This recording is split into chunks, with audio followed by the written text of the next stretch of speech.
All right, coming in hot, straight off a plane from Mexico. I am almost looking as tan as my Cubano friend over here. Not going to happen anytime soon. It's not going to last, that's for damn sure, but it's okay. That just means I'll have to go back and work on it again because, man, that was a great 6 days. Hope you guys didn't miss me too bad. Yeah. So do you actually tan or do you just burn to a crisp when you're out there? Well, you know, it's interesting. I'm French and Indian, the featherhead one. You're Frindian. So kind of a Frindian. I mean, So that's French-Indian war. Native American, I not don't Indian. think we have to figure out too hard where my ancestors came from. You're talking about Native Americans, not Indians. So you got to be PC, Stephen. PC. Look, we didn't know what we were doing when we found him here. It's a screw up. It stuck. Sorry, guys. I hate some nicknames I get too, but you know, people keep calling me Stevie Wonders. I'm not black. I don't play the piano, and I have great vision. I don't get it. Okay, I don't know. I'd argue the vision aspect of it.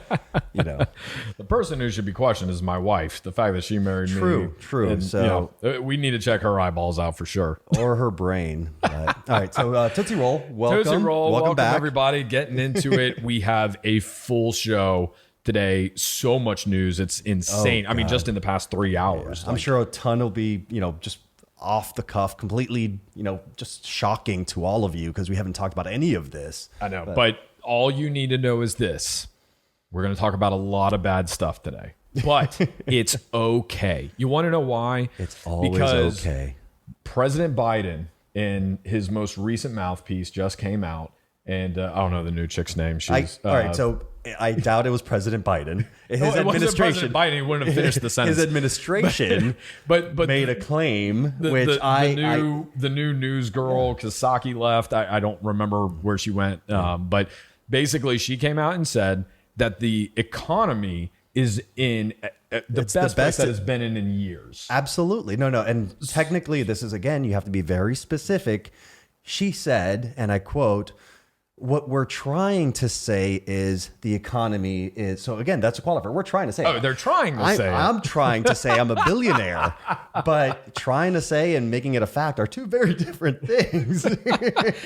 I'm trying to say that I have big feet because a lot of great things come with that. But yeah, whatever. Doesn't necessarily mean it's all true. We're trying to say a lot of things. It's like you're trying to say you have a tan right now, but you don't. But what I'm not trying to say is, I'm sorry, I'm calling bullshit on this. Oh my God, it's so bad. Like they're not, I feel like they're just getting lazy. Like they're not even really trying anymore. No. I think they're just kind of like, just go out there and say everything's good. Like we just know like it's they on were saying fire. a few months back that, inflation is transitory. Oh my God. Which- don't get me started. Janet Yellen.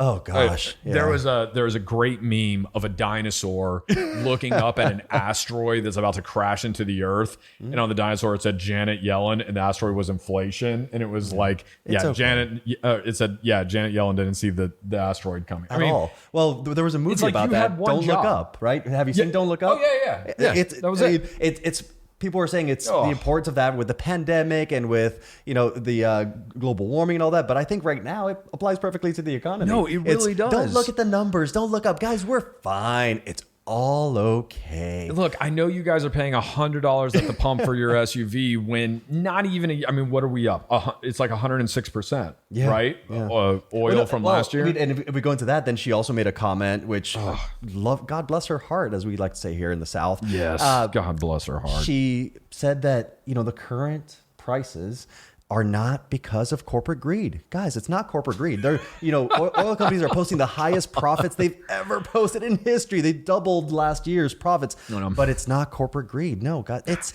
just the way it is. It's supply chain, I'm sure. Oh, I'm sure. No. What are you talking about? It's Putin's fault. It's Putin. It's all Putin. It's all Putin in Russia. They just screwed up everything. So somehow he is control over our own supply chain. So with all that, let's actually Tootsie Roll back into the topic at hand, which we are talking about. Like I said, it's a headache. So guys, ladies and gentlemen, despite the news that we are going to be giving you today with, like I said, everything that needs to be up is actually down and everything that needs to be down is actually up. So we're living in opposite worlds. So why not just say that, sure, everything's fine. So getting on to it, the inflation numbers, Marlon, break it down for us. Tell me how ugly the report is again. If we're talking about opposite stuff, the inflation numbers were great. It's what, I'm going to give it a positive spin. I'm going to be in politics and be like, hey guys, we have the highest inflation numbers we've had in 40 years. We did it. Yes. We are an administration that likes to set records. Absolutely. So we just had the CPI, the Consumer Price Index. Thank you. I can't think about it right now. I was like, CPI, the Consumer Price CPI. Index posted the highest gains in a year than we've had in 40 years. Gosh. I mean, for most of us, that's in our lifetime. I just posted it for you Generation Zers, or what are we in right? Millennials Gen and Zers. Don't age yourself too bad. I know. For the people that like The Simpsons, it reminded me of a quote from Homer Simpson to Bart Simpson, and I actually put it on Facebook. So if you don't follow us, good. And it's Bart saying, "Oh, this is the worst it's been, or worst day of my life." It's like, yeah, the worst day of your life so far. So far. So this is the highest we've ever had in our lifetime. So far. As they said down in Mexico, mi corazón.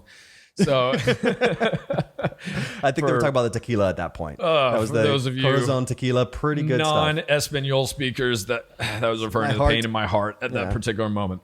So inflation numbers came in at 8.6. They were expecting lower than that. They were expecting and it wasn't so much that they were expecting a lower number. They were expecting a downward trend. Correct. Like we had really last what we month. were looking for. Yeah, right. We were trending up. We had 8.5. Then last month we had 2 months ago, I guess we had 8.3. 8.3. And now we're right back up to 8.6. Yes. So they're just looking at it. And for those of you who aren't 100% sure what the CPI is, basically it's just taking consumer goods, so think like a gallon of milk, fruits, veggies, beef, all that stuff, gallon of gas, whatever it is, and they're just looking at it and saying, how much does it cost this year, and how much did it cost exactly 12 months ago? Correct. So year over year, how much has it gone up? Exactly. Yeah. So that's ultimately what we are measuring. So again, when gas is up over 100%, I mean, everybody's feeling that. And we've been through this. I'm not going to get on this tirade again of everybody sitting on their high horse. They had another Democrat from, and again, guys, this is not a show about politics. Okay. We can't stand the majority of them on both sides. Okay. But we just kind of are sick and tired of the mockery. There's a lady, I think from Michigan, who came out and just said like, oh, well, I drive an electric vehicle and blah, blah, blah. There's 1% of all cars are EVs right now. Okay. And that's great. I'm heavily considering a Tesla at this point. I have nothing against electric vehicles. I'm all for it. What I'm against is the grandstanding and everybody saying, go buy an electric vehicle when cars, even used cars, are up 30 to 40% year over year. People are paying out the ass for literally everything. And oh, by the way, even if the companies could produce enough cars, you couldn't double production enough to even put a dent on the amount of cars that they wanted to. There's not enough electric cars to buy. So the reason that I can't stand it is because it's just an excuse of the people that are in charge, who we voted in to, or for those of you that didn't vote for him, doesn't matter. Don't say that's not your president. Guess what? He is your freaking president. Get over it. End of the day, he's still a president. Exactly. And it's just an excuse for them not to come up with a legitimate plan to help out the little guy. Yeah. They're just worried about midterm elections. And now you want to talk about, let's balance the scales. Let's look at the last potential reform that they were talking about. They voted on anti-price gouging law. Right. I know. For the oil industry. Yep. And you had the majority of the Republicans turn that down. Yep. It's like, well, I'm sorry. I don't, again, maybe in my ignorance, why would you not vote down price gouging laws for oil when they're posting highest profit margins that they've ever had and gas prices keep going up? Why not say, you know what, let's limit how much they can profit? The only defense I will make, and this goes for either party, both Democrats and Republican side, is that anytime legislation is put forward like that, if I haven't read it, and I'll admit I don't read the majority there's probably of them, something hidden in there.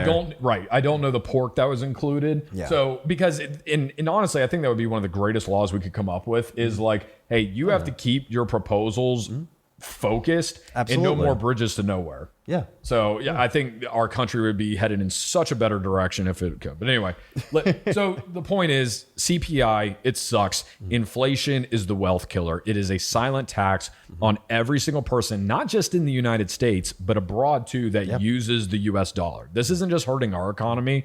This is hurting a lot of other economies around the world that use USD. And again, I mean, to be fair, we're not the only ones suffering because that inflation is a global issue right now. You could argue it's a global pandemic, so to speak. But I mean, we're seeing inflation in every country. So it's not just the US dollar. It's not just the dollar is losing value. Actually, right now, the power of the dollar is going up because inflation everywhere else is pretty much increasing just as well. The problem is it doesn't benefit, the middle class. It doesn't benefit most of us out there. It's what can we do? So let's actually bring this back to what we always talk about.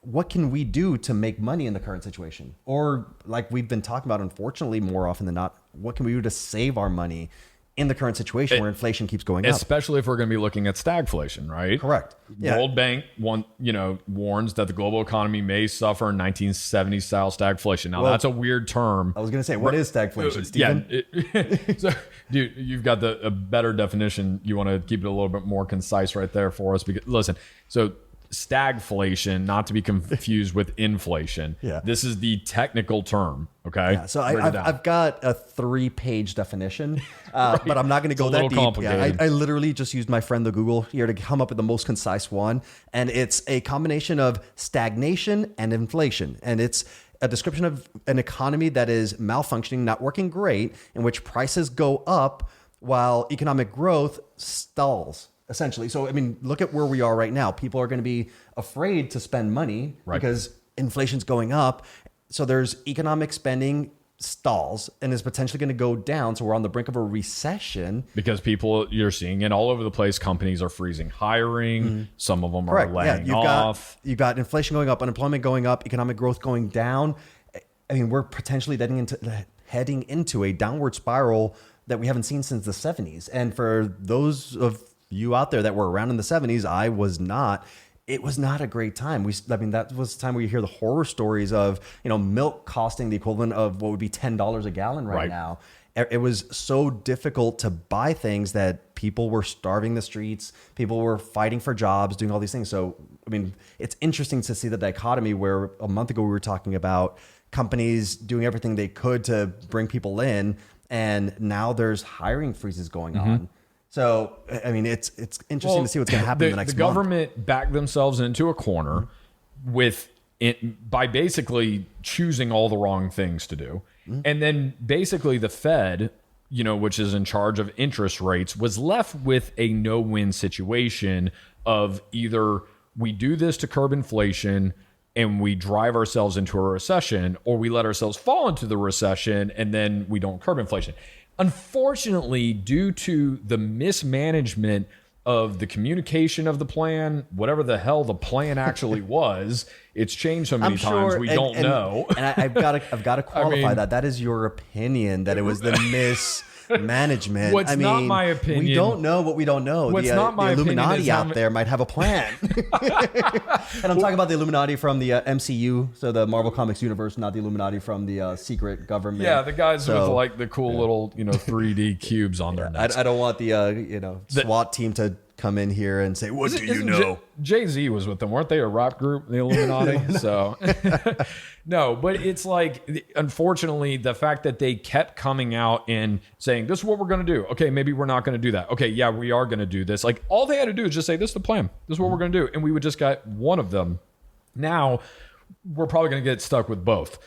Increasing inflation and, like I said, we're just waiting on the data. We're all pretty sure we're in a recession at this point. So,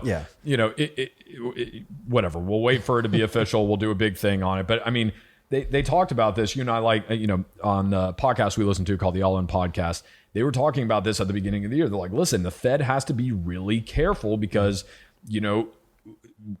choose the lesser of two evils, but don't choose both evils. And that's exactly what it looks like they did. So, well, that's what happens when you ride the fence for so long. And I mean, again, indecision. Like, how many times in life? Here's an investing lesson for you. Okay, you want to make more money. You gotta be decisive. Something. Yeah, do something. That's what I tell I cannot give financial advice, but the one piece of advice that I give anyone from any coaching standpoint, from when I was a personal trainer to financial coaching to anything, it's take action. Do something. Something is better than nothing. It's better to do something and make a mistake, because at least you'll learn from it. Absolutely. Than to do nothing, because then you're literally doing nothing. Nothing. You are choosing not to control anything and leaving it all up to the winds of change. And that is a dangerous place to be. Yeah. I mean, one of the things, again, with that, there's a term called living at cause versus living at effect. If you do nothing, you're at the effect of everyone and everything around you. If you live at cause, you're taking some action, you could at least look back and say, you know what, at least I tried. Exactly. At least I did something. So, and this all ties in together because the next thing we wanted to talk about was actually mortgage rates. So mortgage demand, was talking actually to my brother about this morning. He's a realtor up in Jacksonville, Florida. And, for a lot of you, you're like, you mean down in Jacksonville, Florida? No, we're in Gainesville. We're further south. Yeah. We're south? I mean, it's more west, east. It doesn't matter. Yeah. So mortgage, what was it? Yeah. Mortgage demand has fallen to the lowest level in 22 years. Now, this is a very complex issue. A lot of different things happening going on. But the most recent, largest probably contributor to that is interest rates. Yeah. As a guy who's building a home right now, I mean, talk a little bit about the pain you're feeling. Yeah. I mean, we've briefly talked about this in other episodes, but the biggest problem that we're facing right now is mortgage rates are going up.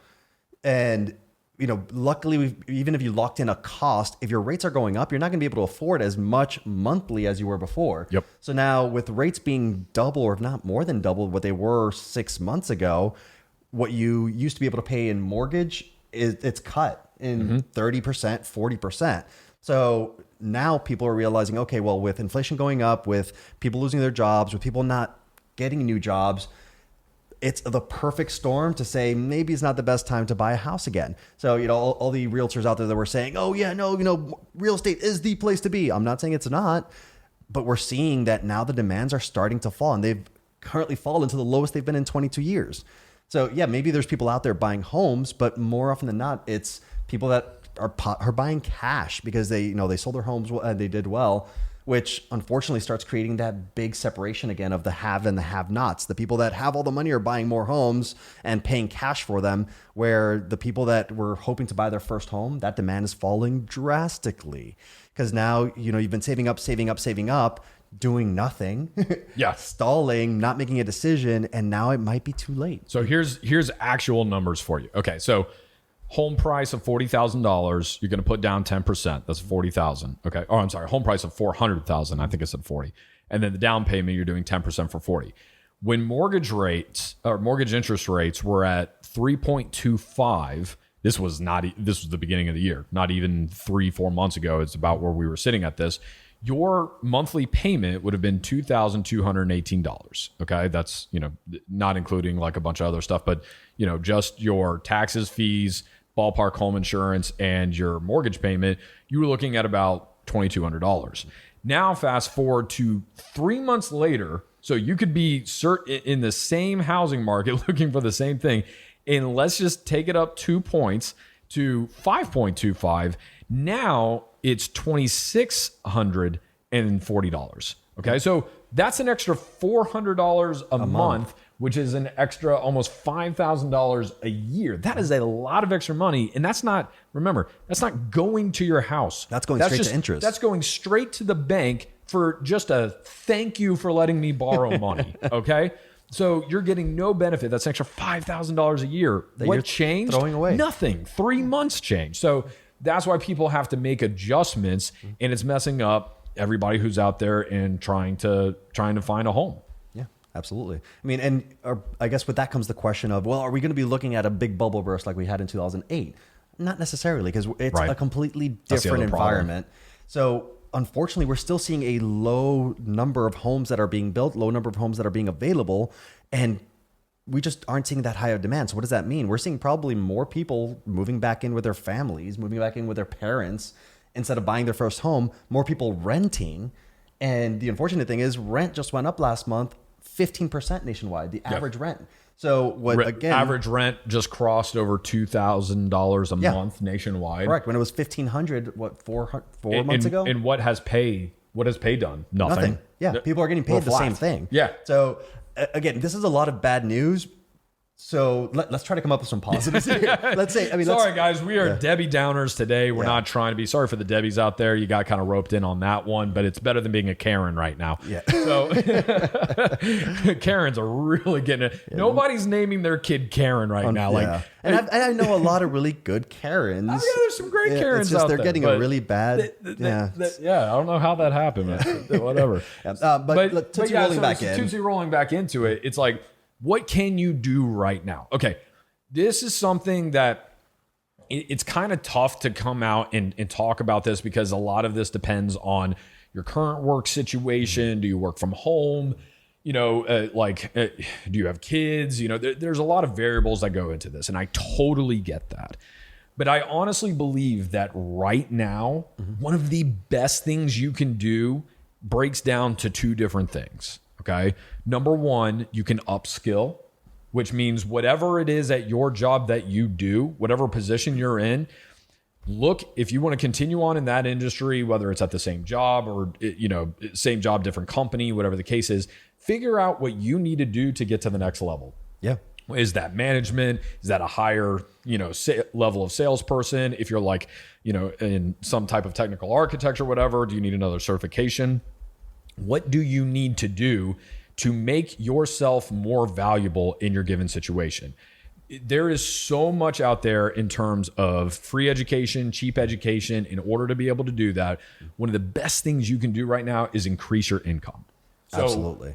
Upskilling is one of the best things. Like I said, an investment in you is going to have one of the largest long-term impacts to your overall wealth. Yeah. So upskilling's one, and then the second one would just be reskilling, basically. So reskilling is where maybe I'm in construction, but I'm now learning to do search engine optimization on the side, or maybe I'm an yoga instructor, but now I'm going to go out and I'm going to, do, I don't know, pottery and start my own company or something. Like it's doing something completely different and diversifying your skill sets to find new ways of bringing in income. Yeah. And one of the things about that is, you touched upon it briefly, but every multi-millionaire to billionaire will tell you the number one thing to invest in is yourself. Absolutely. Easiest way to do it is, expand your skills, learn new skills. With reskilling, it's actually, I've heard a lot of talk recently, especially that's a potential kind of wave of the future, because a lot of people, especially with the Great Resignation that just happened, and we're kind of still facing now, and a lot of people losing their jobs and companies freezing, it's a great opportunity to say, okay, well, what do my current skill sets allow me to do or tap into that I haven't done before? Yes. So if you're a salesperson, okay, have you always done, I'm going to get personal here, I've always done medical device sales in the past. Does that mean I can't do software as a service sales? Well, no, I know about technology. Mm-hmm. So what do I need to do? I could learn more about technology to then apply my skills into that. Okay, fantastic. Well, if you've done IT work your whole life, well, what have you learned about your IT skills that you could apply in something else? Maybe, you've become a very personable IT person, which is rare. Yeah. And now you can move into, HR, or you can move into something else. But ask yourself the question, what skills do I have that I could improve to provide more value in my current job? Or what skills do I have that I can tap into and improve upon to do something else that I haven't considered before? And there's a lot of you that are just, honestly, you probably qualified for the next level up in terms of upskilling. You're just at the wrong company. Absolutely. The company may be too small. There's no positions open for you. They're having freeze because it's in this. Guess what? There's a lot of companies looking for talent right now. Yeah. You need to be interviewing. It's as simple as that. You don't 100%. Have to take, and listen, that is not a right now statement. That was actually one of the best pieces of advice I ever got in college from my macroeconomics teacher. Still remember it. And he said, when's the best time to look for a new job? When you have one. When you have a good one. Yeah. Oh, so even better, right? Yeah. Like when you have a job you like, go look, because when you have a good job, you won't feel the pressure to need to change your job. Correct. So you don't only have that going to leave if it's really that good. fear. Exactly. So, and even if you don't have a good job and you need to go, you need to be interviewing anyway, because then you will understand roughly what your market value is. And listen, don't just leave a company because they offer you more money. Okay. That is not always the solution. Leave a company, for hopefully a lot of reasons. Like they're offering you a little more money. You really like the direct manager. That's one of the most underrated things. Do you like the person you would be reporting to? Mm-hmm. As much as you can tell during the interview process, that is the second most important thing that people say matters to them next to the money. So in some ways, it probably should be the top. So that's would just be my recommendation. During this time when things are low, it's hard to find opportunities to invest when you just have to hold on to the money you have just to pay your bills. Mm-hmm. So what you need to be doing is thinking with an abundant mindset and going, how can I use even 10% of my time that I have? If I've got an extra, 60 hours a week, to do whatever, clean the house, enjoy my hobbies, watch Netflix and chill, all that fun stuff, swipe right on Tinder, whatever you're doing to fill your time, take just 10% of that and use it to either reskill or upskill. Yeah. And I hear it all the time. I get people to always tell me, well, but it might be easy for you or it might be easy for so-and-so, but I can do it. I don't have the time. I don't have the resources. Someone told me this years ago and it was a slap in the face, and it's 100% accurate. People don't suffer from a lack of resources. They suffer from a lack of resourcefulness. Yes. I mean, perfect example. I mean, tell me, I can't do anything else. All right, there's a story of a lady who was a physician's assistant making less than 6 figures. This is pre-pandemic. And when the pandemic hit, she started looking for work on the side, decided to post herself acting like a dog on OnlyFans. Oh my gosh. And is making 6 figures a month now. Now, I'm not saying go out there and act like a dog, but again, it's so silly. Or get an OnlyFans. Yeah. I mean, but again, that's how silly it is that she just got resourceful. She's like, well, you know what? And it's not even a sexual thing. She's like, she will literally put on a dog collar and bark. And there's people with their, I'm not kink shaming in any way, but they have those all kink shame. It's weird as hell. But to your point, I'll give you another one, right? You probably have a skill set right now that you think is very ordinary, that to other people is extraordinary. Absolutely. And a perfect example, I wish I knew this girl's name, but there was a girl who got on TikTok and all she did was tips on how to do tricks in Excel spreadsheets. Yes. That's it. Yeah. She blew up because she was like, oh yeah, I just know how to do some of these cool things and blah, blah, blah. Literally some of the things she was doing were people's entire jobs. Like people were on there saying, my company just gave me 6 weeks to sort these fields. You just taught me to do it in 10 minutes. Yeah. And they're like, so I did it. I'm taking the next 6 weeks off. I mean, it's valuable stuff, but she just thought whatever. She made over $1 million doing consulting on Excel spreadsheets. Are you really good at Microsoft PowerPoint? Get a YouTube channel, go to upwork.com, go to fiverr.com, list your skill sets, make a little extra money on the side, making PowerPoints for people. I mean, ladies and gentlemen, there has never in the history of mankind been easier ways to make money. Yeah, especially with the internet nowadays, everyone being interconnected. I mean, knowledge is power, 100-fold nowadays. Yeah. Information sells. So tap into your resources, tap into your resourcefulness. And especially with things coming up now, I mean, our lives are a direct result of the questions we ask ourselves. Absolutely. So how often are you asking yourself like, I can't afford this, or telling yourself I can't afford this, or, how can I make ends meet or something like that? Ask better questions. Ask yourself, what's the opportunity in this? How can I make money right now? What can I be doing better, or how can I improve myself? So just think about it. Ask yourself those better questions. And, this may not be a cut and dry, guys, this is how you're going to make more money, but it's a way to start getting you to branch out there. And that's honestly what I do on a regular basis. That's how I plan on making more money in this current recession. It's ask myself, what is the current opportunity? What can I do with what's happening right now to make more money? And guess what? The government just printed a lot more money, so there's a lot more out there for you to go and get. Speaking of money, there is one thing that we have to put a warning on. Huge red label. Warning. This has become an issue. We've talked about this in other areas, but we haven't talked about it here on the podcast. But it came up again, and that is these afterpay programs, essentially. Yeah. So Apple is the latest company to announce that they're coming out with a buy now, pay later scam. Yeah. Or I'm sorry, did I say scam? I meant scheme. Concept. Oh, did I say scheme? Yeah, I meant, yeah. No, that's exactly what it is. And it's a brand new, it's revolutionary. No one's ever thought about layaway plans. I mean, I'm sorry. No one's ever thought about plans like this. But it's the same warning we give with, taking anything on credit. I'm not saying it's a direct result that our current economy and current debt and all that stuff is because of credit cards or anything like that. I actually utilize them a lot, but it's the whole concept of not wanting to delay gratification that has put a lot of people in debt. And all they're doing now, the quote that they are using is, they're robbing Peter to pay Paul. Yes. They're saying, oh, guys, don't even worry about it. You don't have to pay for it now. Let's buy it now. You don't even need an Apple credit card anymore. They're just automatically going to say anything you want to buy through Apple Pay. You don't need credit. we'll just put it on we're calling it buy now, pay later, which is credit. I'm waiting for the Ready Player One stuff where you have corporate servitude. Oh, yeah. That happens when you can't pay your stuff off. It's already. Oh my gosh. It's probably already in the terms and conditions for It probably is. Amazon and Nobody Apple. reads them. Yeah, they just I agree to this. Oh, okay. Actually, this. You can have rights to my firstborn if I don't pay this off. Yeah, whatever. I didn't read it. Yeah. So listen. Jay-Z said this, and I love this. Okay, if you can't buy it twice, you can't afford it. Yeah. It's as simple as that. Was that Jay-Z? I thought that was me. That's my philosophy.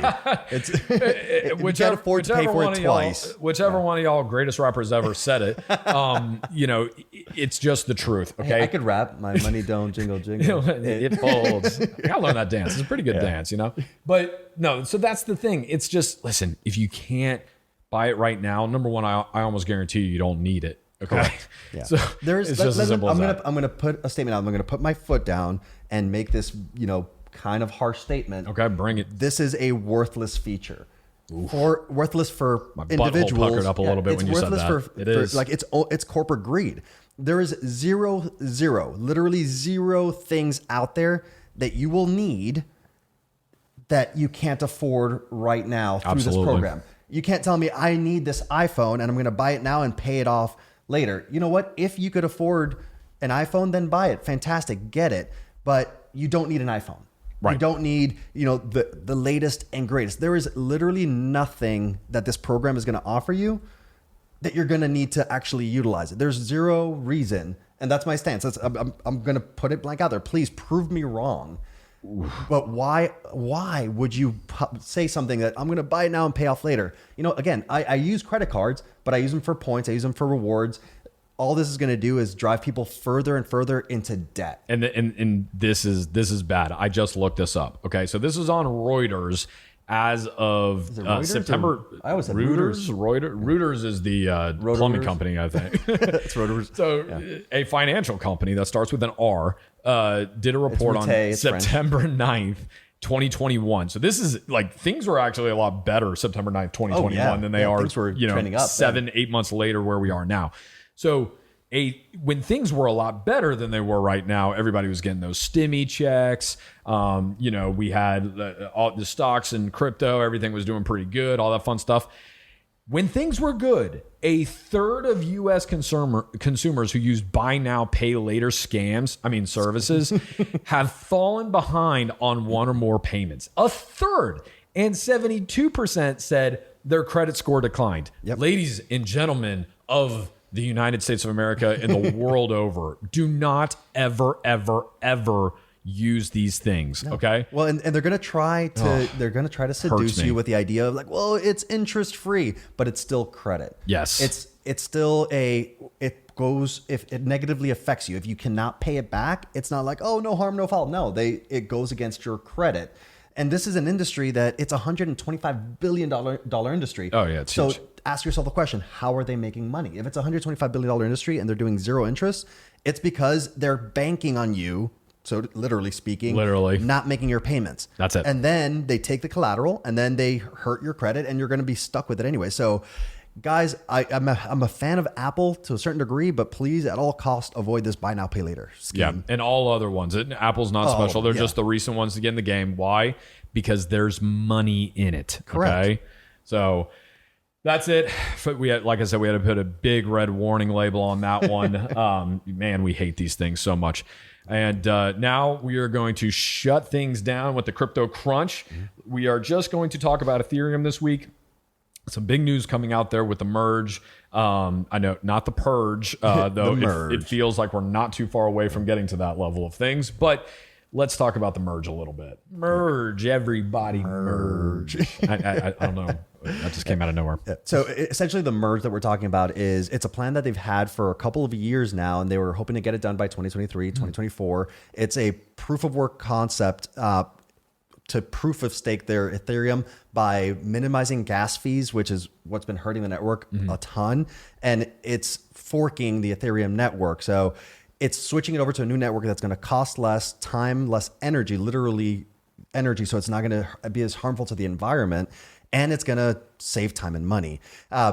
What they were doing was a test run of that roadmap, and it was successful except for a couple of things. So the idea is hopefully now in the next few months, and by the end of this year now, they might be able to do the merge into the new network, which I personally think is a huge, It would be huge massive. move. It would be massive. I mean, that's where, I mean, I hate to throw a bunch of numbers out there because it's like throwing spaghetti at the wall at this point, but I think this is what could take Ethereum up to $10,000 a coin. Yeah. If it works as advertised. Well, it would silence a lot of the doubters. It would put just that much more distance in between that and all of the quote unquote Ethereum killers out there. I mean, at the end of the day, Ethereum is the best DeFi network to date, and it's not even close. Solana, which isn't even true DeFi, continues to have a lot of issues and shoot themselves in the foot. Who knows what the hell Cardano's even doing? I mean, my gosh, you want to talk about a bunch of impotent jokers over there. So, at this point, like we said, Ethereum is still very much the leader in DeFi and anything remotely close to it. And this would only get them further away from the rest of the pack. And I do want to add one thing and kind of a bit of a correction, because the final shift over is by 2024 that they want to do the energy consumption lowering and all that. The current merge that they're talking about by the end of this year is more so to decrease the correct. Sorry, I'm looking it up as I'm saying it. It's going to reduce the energy consumption immediately by 90% this year. But the gas fees and all those things are not going to change until the next shift, which is next year. Yeah. So I had to correct myself on that. It's anytime you're moving something as complex as this, it takes a lot of time. It has to be done in stages. So that's fine. Yeah. But they've got to make sure that it works. And my biggest energy consumption is a big one. And my biggest concern with this is just selfishly, I have some Ethereum staked with Coinbase that they were going to lock up while they did all this stuff, and they were going to start paying interest on. And I was like, oh, that's great. Luckily, I didn't lock up a ton of it, because it was initially going to be for a year before they gave us access to Ethereum 2.0. Oh, right. Now they're like, it could be 2024 when they finish all this. I'm like, great. I'm glad that I can't touch any of this. Any of it. Well, hey, you don't want to touch it right now. It's pretty tough out there. But listen, that's it. That's all we got for today. Like we said, a lot of stuff to cover. Sorry if we started this off, just talking about how rough it was. Yeah, it just doom and is. gloom. One of these days we're going to look back, probably a year from now and just go, man, it was so doom and gloom. Look how great things are. Hang in there. Keep your head up high. Think with an abundant mindset. Even now, don't get scared, but just tread wisely. The one thing I could say to close this off, and it's with all the doom and gloom, all the red we're seeing, these are the times that the multimillionaires and billionaires are made. The people that keep their head up, that keep their mind in it and invest smartly. I mean, we just heard this in our Vegas event a couple of weeks back, and it's imagine adding a 10x to your current net worth, if not 100 times to your current net worth. Just add a bunch of zeros there, because this is the time where everyone else is going to be fearful. Everyone else is going to keep their head down and not know what to do and just hold on to what they have with all they have. But if you are smart about it, it could be a time to stand up above the crowd and make a lot of money. That's right. Go after it. Go get it. We'll talk to you next week. Bye. All right. Cool. Just in time.